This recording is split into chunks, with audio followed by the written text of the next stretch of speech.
So now, this I don't have to, I'm not going to, start cutting and doing all of the different, variants. Again, you saw, or we'll see, and I'll show it again, how some people used arcs into the corners. They still kind of went with those crossing things. Other people found it interesting, do a cross one half, cut to one corner, and, leave the other half, or cut smaller parts within it. Really, anything that fits within the square. I mean, you could, cut and score something like the circle exercise inside of a square if you wanted, as long as it fits within the square and you think about how it fits into the nature of this particular layout, right? It is a very, square based thing, and again, geometric. So whenever you start to throw in curves or circles,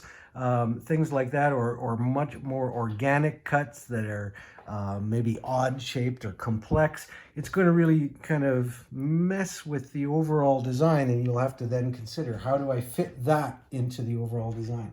As I said, I would prefer to see at least two different motifs. They don't have to be that different, but at least two, and then we'll talk about how you can, play with arranging them. But you're welcome to do more. I am just going to cut from corner to corner, and always use a ruler. Even if it's short, don't think that you can, cut it straight, with a just freehand. And same thing if you're cutting around the outside of shapes. Don't think that you can cut it straight with scissors. You can try, you won't. You will not. It will be noticeable. And so I'm getting nice, and then try not to overcut into the other parts. So there. Oh, I overcut a tiny bit, but again, so you can see those are ready to fold. Now, some people, they just say, I don't need to score that, I'll just fold it. It'll go from thing. You can always see that. It looks like a rumpled old leather suitcase or something like that, instead of a nice, crisp, little pyramidal type form. So now, again, I'm, keeping in mind my cutting weight. I've switched knives here. They're both sharp, so, but again, it makes a difference. I just want to get a nice score that's firm enough to get a nice crisp fold, but not so firm that it risks dropping off the part. I can't talk and do two things at once, can I? So that's whenever I'm just quietly pay attention. Ooh, I felt like I was a little bit firm on that last one, but I think I'm okay. So now, I think I'm in range here.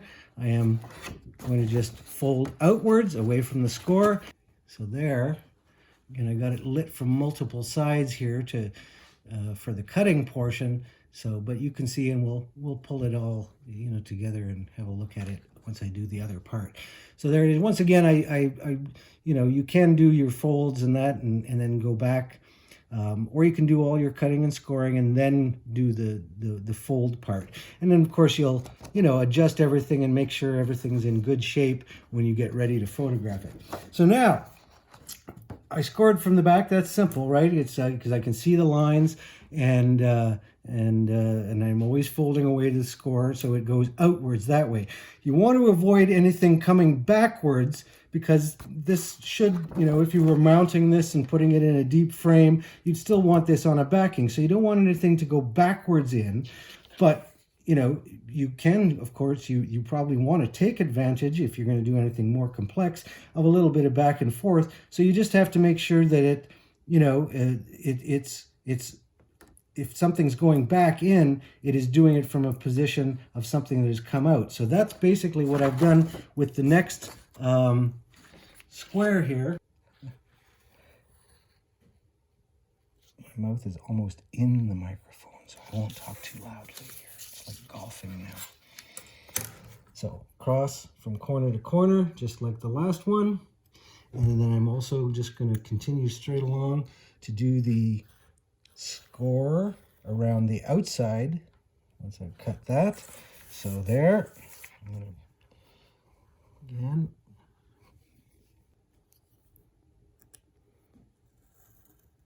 okay.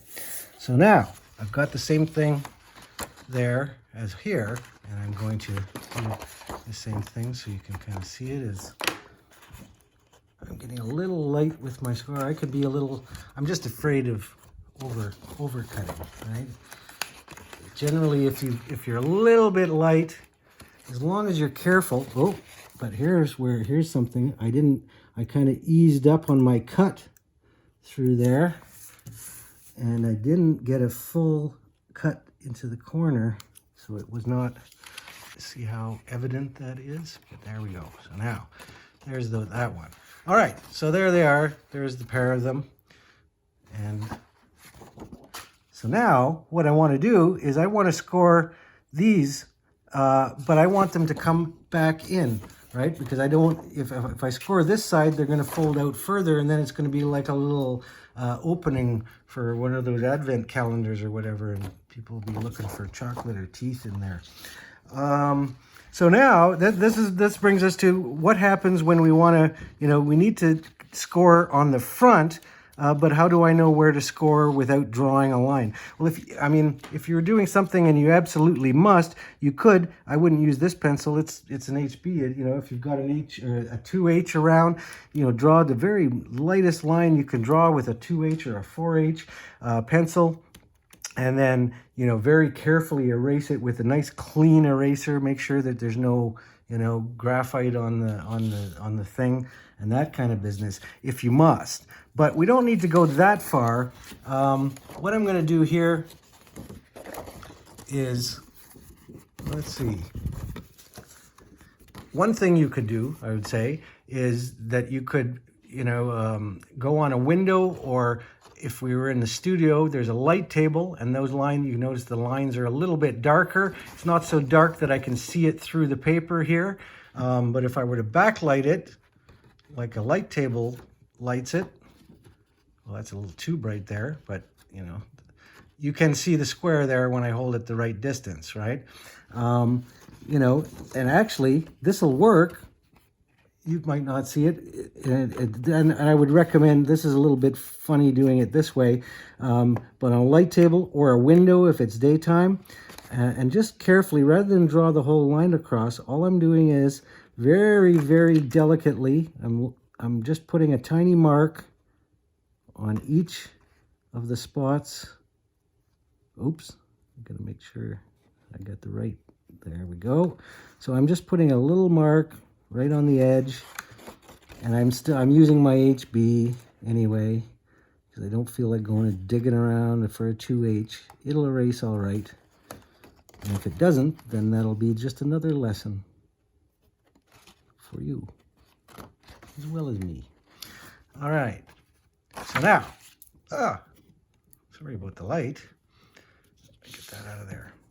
So now you can see I have 4 little marks where I'm going to score 2, and then we'll carefully erase those. Okay, I'm going to go over here.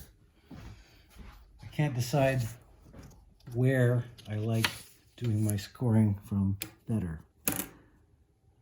And hopefully I'm not putting my head in the way. Because I'm not redoing these videos. You'll have to I'll describe it over myself. There's an advantage of the way I'm going to, because I'm recording it just on my camera rather than Zoom, and then I have, because it's like 2 gigabytes or some damn thing, I'm going to have to just play it through the Zoom. And but that allows me the opportunity to talk over top of myself. I can actually double up the amount of talking that I can do. Isn't that fantastic? No, I won't do that. But it will allow me to pause the video if people have questions at some point that they need clarification on. And of course, while the video is playing, people can always type questions into the chat, and I can answer them there, or things like that. The new video format has, see, I'd noticed that those last couple of lines marks weren't quite lined up with the other side, so I just shifted it on the fly there. So now I've scored on this side, and I'm always folding away from the score. And so there, I'm going to give these each a little fold.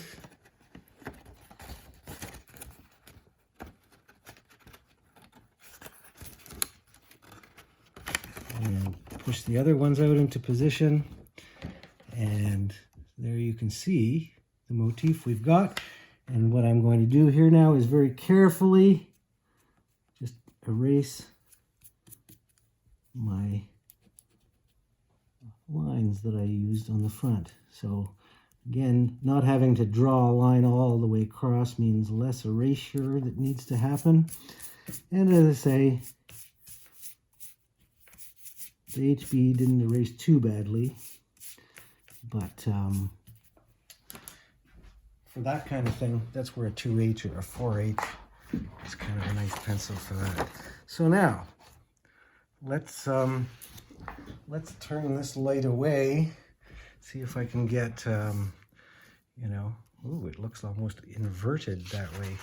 That's, you know, again, there we go. So that, nice. So now those don't go back so far that they need to go back behind the paper. Whereas if we'd have scored, you know, these edges and folded it that way, then it'd be sitting there kind of flat or pushing the paper up or whatever. But so you can see, even though it's essentially the same, you know, the same thing with just one extra set of scores, that, you know, that's a nice bit of variety in there, right? And then you could alternate it just back and forth. Another one of these ones here, one of these ones here, or as I say, that's where you get to play around with it. So I've pre-drawn some stuff here. And what we've got is, I've done the full drawn layout, and I'll tell you, I'll just give you a couple of pointers on how to do that, but I've drawn it because I'm going to cut this one out. And that is the cube, all right? And then I've done part of the layout for the prism as well as for the cone. Now, of these forms, the cone, not too many people do the cone because it's a real pain in the butt.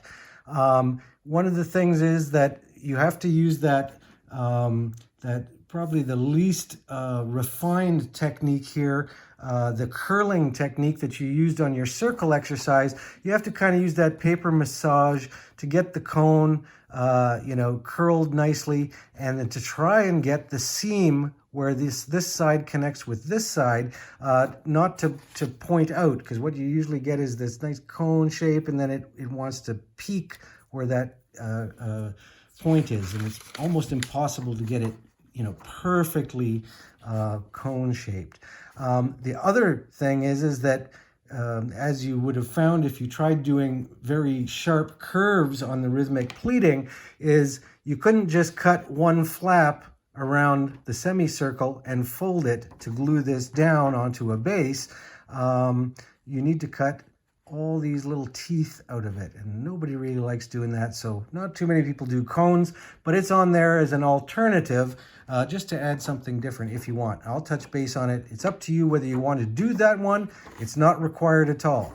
What I do require, and it should say on the other handout, this is the old handout, but it probably says two, is that you must do one cube exactly to these specifications, which is a 2-inch cube. So you have to have one 2-inch cube. Once you've done this cube, you know, it's very easy to draw your own patterns, obviously for a 1-inch cube or a 3-inch cube. That might be a little big for the, you know, the whole setup. Again, when you're thinking about what forms you do, you're thinking, what are the sizes and shapes of the forms that you've already made?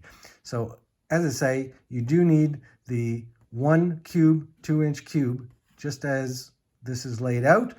But, you know, and then you start to adjust the proportions, and you got to stop and think a bit, but that's, you know, what you do. You know, it's easy to make rectangular boxes, and so forth, once you've done that. Now, the other thing, and now you can also, as I say, you have to make one, but you don't have to like limit it to that. You could do all cubes except for one, the prism, because you also must do one prism exactly to that dimensions, which is 3 inches, but also 2.5. We'll take note of that and why when we go over there.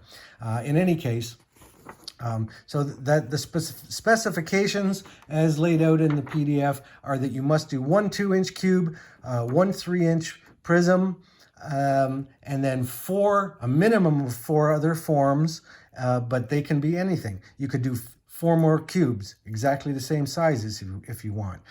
That might be a little bit unvaried, but then you're going to be, the arrangement that you're going to do, this is the interesting thing about sculptural mass and collections of forms, if you will, is that the variables become in the distances and the spaces between them and the positive and negative shapes. All that is quite variable, even if the forms are all the same. But you're going to have at least one prism in there, so that adds an angle and a sort of focal element. So there'll be lots to play with, even if you only did 5 cubes and 1 prism. But of those 5 cubes, you might do one that's 2 inches, as you must, one that's 1 inch, one that's 2.5, one that's 1.5 inches, and have variable sizes. Or, as I say, you could shift into doing rectangular type boxes. You could do smaller or larger prisms. You could do prisms that aren't equilateral and, they're taller or whatever. Some people play around and just try their own on some scrap paper, and they do something and they come up with something that works, and then it works, right? So if you invent it, so to speak, and it works, and you create a rough template and say, yes, I know it's going to work, and then you cut a nice one out of this paper and it goes in there, then great. If you find a pattern on the internet that you can use, that's your business as well. And as I say, if you want to go to all the little tooth cutting of the cone, you're welcome to do that as well. You want to make sure it's square, so I've started again on another of those half sheets. I identified that this way up there top edge is the side that I cut, so can't be trusted, and that this was square, and so then everything got measured off of one of these 2 sides, or something that was measured off of there. And so basically what I've done was I've allowed for flaps. I should mention with that, don't forget the flaps. Position them exactly where they're shown on these, right? If there's a flap there, put it there. You need those flaps to be to glue the pieces together, because you're going to fold these up and put them together as the shapes, the cube shape. So if you forget your flap, you've got nothing to glue this end to here with. You'll notice I've kind of drawn like the angles freehand. Those little angles are good to put in there, because if it just came out square, when you fold it together, the likelihood of a corner sticking out of the corner is high. So we just sort of, it doesn't matter what angle, try not to go too low so that you've got, more area here, but something like about that, which is maybe 40 degrees or so. In any case, and as I say, this is going to be hidden, this whole surface. So if this were just a kind of loosely cut, but you're going to be cutting everything else and scoring everything else with the ruler. And remember that this is a score line. So, basically the only cutting you're doing is around the outside, and then anything that's inside is a score. Interior lines. And of course with this, we're drawing on what is going to be the inside, but because it has to fold up, we have to do our scoring on the good side. So there'll be a couple of little things, but basically it's much like I did with that other thing, where I'm going to kind of just go around the edge and kind of mark just a little bit on either side on the front, on the other side, once this is all laid out. But so for this layout, basically I decided I wanted a 3/16 inch flap. It says 3/8 inch flaps there. Again, it doesn't really matter as long as it's not too narrow, and you don't want it too wide either, I guess. But about that, a 1/4 inch would work just as well, but just make sure you allow for it in the layout. And so I did that, and then basically I measured up my whatever amount that was, 5/16 or something, here and here. Once again, if you're going to be square, you got to measure both, both ends kind of. So measured up, and then 2 inches, 2 inches, and 2 inches, because of course these are all 2 inches. So I measure up my thing, mark the lines, go up 2 inches, 2 inches, 2 inches, and then I do the same thing from this side here. Allow for the flap, and then 2 inches, 2 inches, 2 inches, and 2 inches all the way over, and then connect the lines, and it's ready to cut out. Because I'm going to go over to here and finish laying out this one. So I showed you how I did this one. Now you'll notice I've drawn a line here because I didn't, I needed something squared to work with this one because I'm not over in this corner. So I basically just took a measurement of 9 inches here, just past the end of this one, and marked it 9 inches, 9 inches, and drew a straight line there. And then that gave me something to measure over from when I'm going over this way. So let's see if I can do this from the far side of the camera here. And I'm going to sharpen my pencil a bit. There we go. So I've pre-drawn some. I did much like I would do with this one. Again, I measured up, allowing for that flap. Okay, let's look at the paper here. I measured up my 5/16 or whatever, and then wait a minute here. What do we see, right?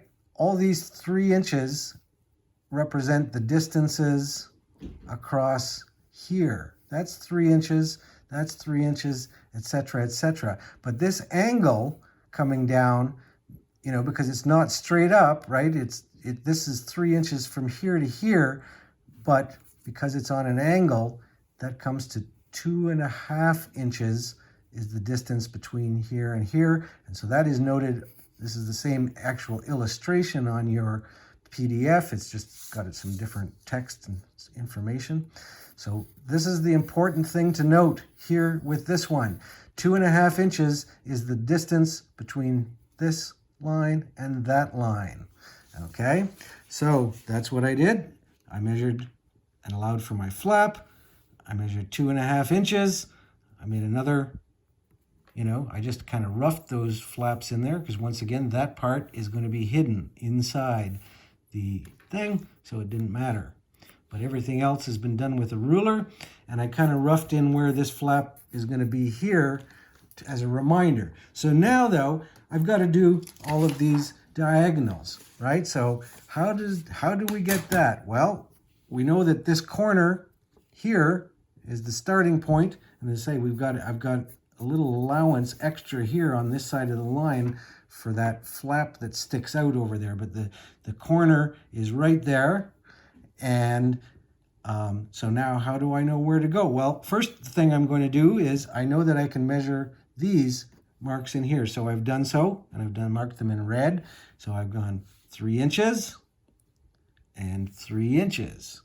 So now what you do is you say, well, this is an equilateral triangle, and that's the middle. And what is half of 3 inches? 1.5 inches. So I deliberately didn't mark that on there because I'm supposed to, get people to think of it for themselves, but let's, not make things more difficult. Remember, if you've observed this, you'll know. So measure over 1.5 inches. And I have marked that there. Yes, that's why I've got the flap there. And so there is the 1.5 inches. And then from that mark, you continue along 3 inches and 3 inches, and that extends this out to there. And so now, get your ruler. I would recommend definitely drawing the lines and not just, connecting the dots and cutting or scoring, as the case may be. So there. And again, I'm trying to work my way around various machinery here. And here, again, try to be quite accurate with your lines. When you're placing the ruler, remember you got to allow a little bit. You know, if I want this pencil mark there, the ruler is going to be slightly, you know, slightly that way to allow for that width. And again, with something like this, because these all fold up, you know, if you're a little bit out with one and then a little bit out with another and then a little bit out with another, when you fold it up, that's 3 times out, so to speak. So it compounds the error in that sense. It's not just 3 things that are a little bit out. It's 3 things that are increasingly more out. Oh, there we are. So we've got, you know, what we want to cut out here. And then I'm going to just rough in my flap that I'm allowing here. And so now, what are you cutting and what are you scoring? Well, basically, any internal line is a score line, and any external line is a cut line. So you're going to be cutting around the outside of the flap, there, flaps, and then there, and then all the way up to this flap. Don't forget it there. And that's already right on the edge, so that doesn't get cut. So you're cutting it out, and then we would turn it over, and let's just pretend I've done it, okay? Because we'll deal with this one first. So then, as you can see, I've cut it out around the flaps, out over to that side. So now you have to score, and this is already pre-scored and rumpled, so that you can fold it up. And let's just have a quick look at how those flaps work. So the flaps have been scored and fold in, and then you would fold it up, and there you've got your prism. So this is what we'll need the white glue for, and I'll demonstrate that in another session. But basically, what you're going to want to do when you glue them is you decide, can I do it all in one shot, or should I do it in segments here? Should I say I'm going to glue this edge first and hold it, and then glue this one? It depends on how comfortable you are. This one you could probably do it all in one shot. The 2 flaps overlap up in there, but that's not too bad. It doesn't really push it out of shape. But basically what you're going to do is, rather, you're not going to smear this with glue and have it coming out all over the place, is you get just a little toothpick or something and pour a little dab of glue into a piece of paper somewhere, and put 5 or 6 dabs of glue, just little balls of glue. Don't smear it flat, because then you put a little ball of glue there, so to speak, a bead of glue, not a ball of glue. You just, you know, put them in about that far apart, not too close to the edge, and then they're not going to dry up on you. If you smear it flat and then you're fussing and bobbling around, it might get a little dry. But if you just put a small dab of glue into all those positions, you've got the time to do it, because it's not going to dry up, and then you just carefully align and press it into place, and do the same thing with that one, and you've got a little bit of time to sort of adjust and make sure that, you know, that edge is nice and straight, and it doesn't, you know, come out a bit like this or in a little bit too much, and glue that. And then basically, once you've got that everything aligned, you just sit there like this for maybe 20 seconds, 20 to 30 seconds. Just contemplate for a little bit, and then it'll be boom, done. But not in this case. Okay, so once again, I'm looking at this and I'm saying, okay, if I'm cutting all the way along this, there's a great risk I'm just going to go woot all the way through. So, you know, maybe this is a good point to go stop, or whatever, stop there at that red mark. And again, that's my starting point. So here I am going, lining it up, cut up to that mark there. And if I hadn't have moved that, I could have just picked up here, but there we go. And I'm just going to cut off the end. We'll deal with those flaps. So I've done the same thing, identified where I have to stop right there, continue on. I'm just looking at the camera to see if I'm there, Okay, so I've cut all that, cut there, and so there, cut,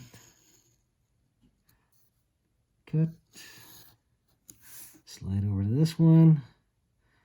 Oh, I can't see that mark, but I'll remember not to cut through it. There we go, right to there, right up to there, and there's one there, a little spot that just, can you see? First I mark just like that with the edge, right? I'm just kind of, so that almost comes up onto the other side, and it's probably almost enough, right? But it's still enough that you can turn it over and see and accurately mark that with your pencil. You just don't want to, there. So as you can see, maybe, there's the mark on the edge, and we can see lightly through the paper with the light behind it there. There's the mark on the other edge. You can sort of see it there and going out of focus. And so now I can just come in here and mark that just a little further along so that I can see it when I'm getting in there with the ruler. And then I just continue on. Now this one, obviously, that, I go right from there to there. I don't need to mark that one. I don't need to mark these ones. They're all accurately cut.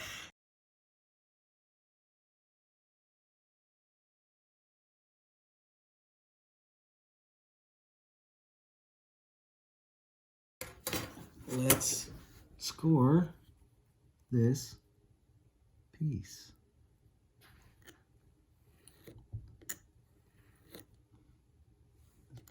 Funny. Didn't feel like it's...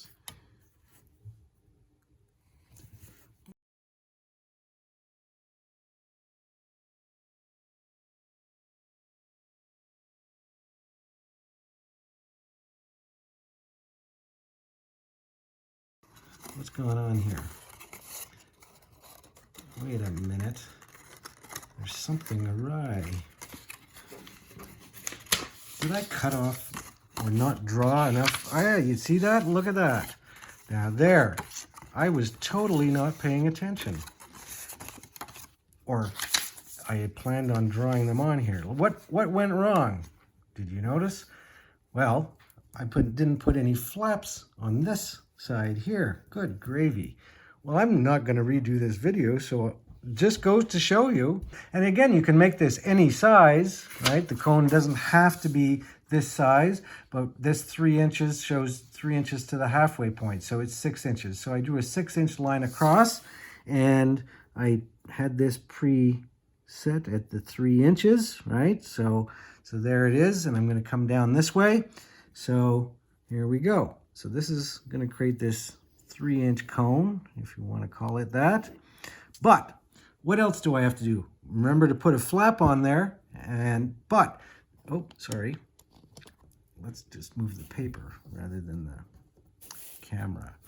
So now, all those little triangles, you don't necessarily have to draw them in there, but you just want to give yourself something to work with. So what I do here is I'm going to open this by about 1/4 of an inch, like that, a little more than maybe, and just do a second arc like that. And that's where I will fit all of my teeth into. And let's also draw right now that flap. I'm just doing it freehand like this. And again, take an angle, and I'm going with bigger. Like with this, you'll have less to cut if you make it a little bit bigger. Then you can make sort of bigger teeth, kind of like that. Now, I'm not going to draw them all. I'll just kind of go along. It doesn't matter. They're going to be hidden and glued down. But the thing you'll want to do is before you start cutting teeth and cut it out. So with this one, I would start with the scoring. And this is a fun one because now you're trying to score a semicircle. So the same as the circles, I want to try and think about where I end, but I'm not. I'm just starting. I'm just going to score. Well, I'm not going to actually cut this out in the end, so you won't see whether I've scored it properly or not. As I say, slow and steady, and just keep going. But you can see that I've got a ways to go, and I haven't cleared my work area. So but you know, this would work. It would work out okay. And then I'm scoring all the way around to there. And then when I'm cutting out, I'm just going to be cutting them like that. Cut, cut, and I would take care to try not to cut into the semicircle. I just did, I think. And then you can kind of continue along like this. You don't have to have the lines there. And just keep going, all the way around. As I say, use the ruler to cut this, cut there, because you're going to see that. And then this part here, because it's hidden, the flap, it can be whatever. And there we go. This is the one that I will cut on the side that is got the markings. So keep that light. You could want this line here to make it easier to see and accurately hit with your teeth. But then after you've got that done, you can just carefully erase that, because just that line could be seen just a little bit at the bottom, right? So there you go. But this part, anything out here is fine. And then this flap as well, right? You're not going to see that.